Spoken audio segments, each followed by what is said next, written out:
Welcome back, everyone.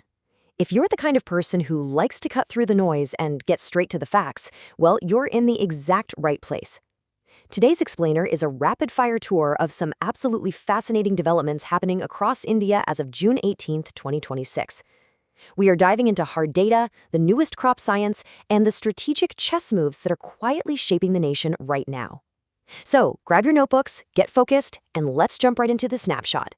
Here's our roadmap for today. First, the state of the economy. Second, innovations in agriculture. Third, defense on the waves. And finally, wildlife and ecotourism. All right, let's kick things off with Section 1, State of the Economy. Think back on the economic landscape over the last fiscal year. According to fresh data from the Comptroller and Auditor General, the CAG, which state do you think recorded the highest fiscal deficit in FY25? Got a guess in mind? Well, let's take a look at the data.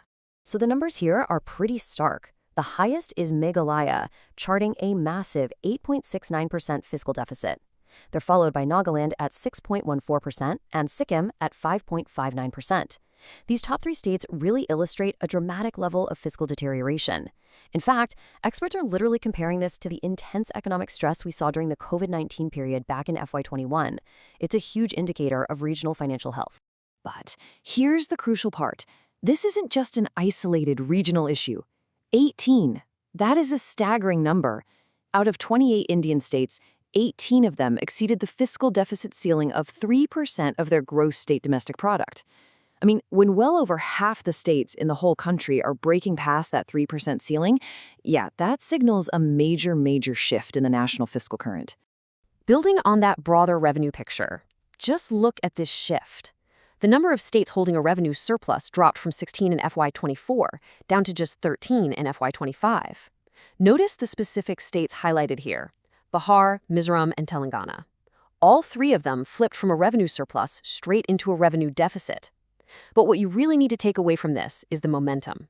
Around 14 states, and we're talking heavy hitters like Gujarat, Karnataka, and Maharashtra, saw a sharp fiscal deficit increase of over 25%. That's the kind of macroeconomic data that is absolutely going to influence future national budgets. Moving right along to Section 2, Innovations in Agriculture. Okay, we've got two exciting and very spicy new chili varieties that just hit the scene: LCA 625 and LCA 643. But do you know which institution actually developed them? This is super interesting if you're following food security and crop science. The answer is the Regional Horticultural Research Station, or RHRS, at Lamb Farm in Guntur. Let's look at a quick side-by-side comparison. Both of these are designed as high-pungency alternatives to the popular Teja and Biaggi chilies, offering way better adaptability to weather stress. Now, LCA 625, that's your go-to for dry chili production, looking a lot like the traditional Teja variety. But look at LCA 643. It's incredibly versatile. It works for both green and dry cultivation.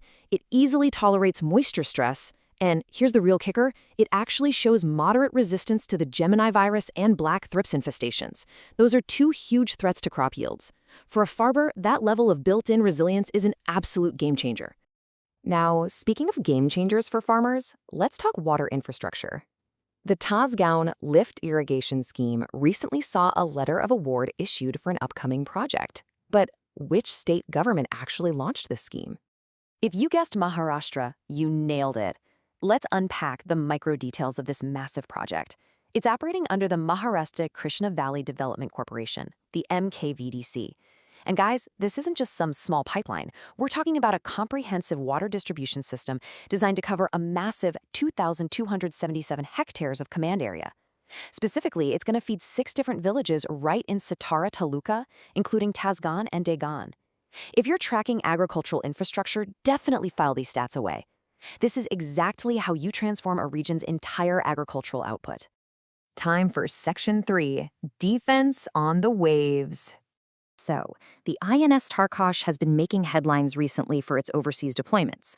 But do you happen to know exactly which class of warships the INS Tarkosh belongs to? It belongs to the Talwar class. As you can see defined here, a Talwar-class frigate is a state-of-the-art stealth frigate used by the Indian Navy. What's really fascinating is that these are actually modified, highly advanced versions of the Krivak III class frigates. It represents this powerful blend of cutting-edge stealth technology combined with some serious heavy firepower. And here is where the geopolitical context comes in.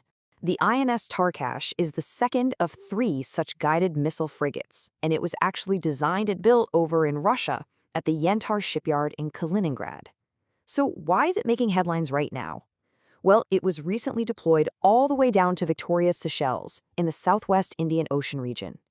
This is just a brilliant example of modern naval diplomacy, projecting presence and building up those strategic maritime partnerships across vast oceanic distances. Which brings us to our final segment, Section 4, Wildlife and Ecotourism. We are looking for a really unique forest belt situated right along the foothills of the Himalayas. Any guesses on which state hosts the Amangarh Tiger Reserve? If you guessed Uttar Pradesh, you are spot on. It's located specifically in the Bijnor district. And the really delightful update coming out of the region is that their 4th ecotourism season was just recently extended by 15 days. That means a lot more visitors are getting the chance to experience this incredible biodiversity firsthand. Now, to fully appreciate this reserve, we kind of have to look back at its history.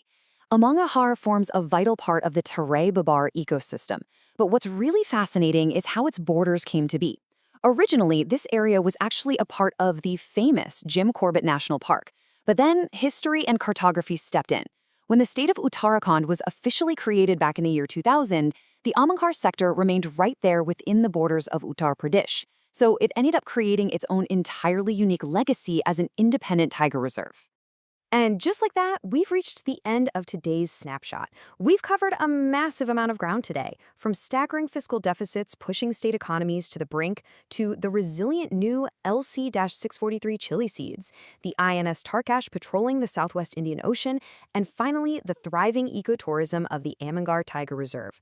So I want to leave you with one final thought to chew on. From naval stealth to economic health, which of the developments we explored today do you think is going to shape the nation's tomorrow the most? Keep learning, keep questioning, and I will see you in the next explainer.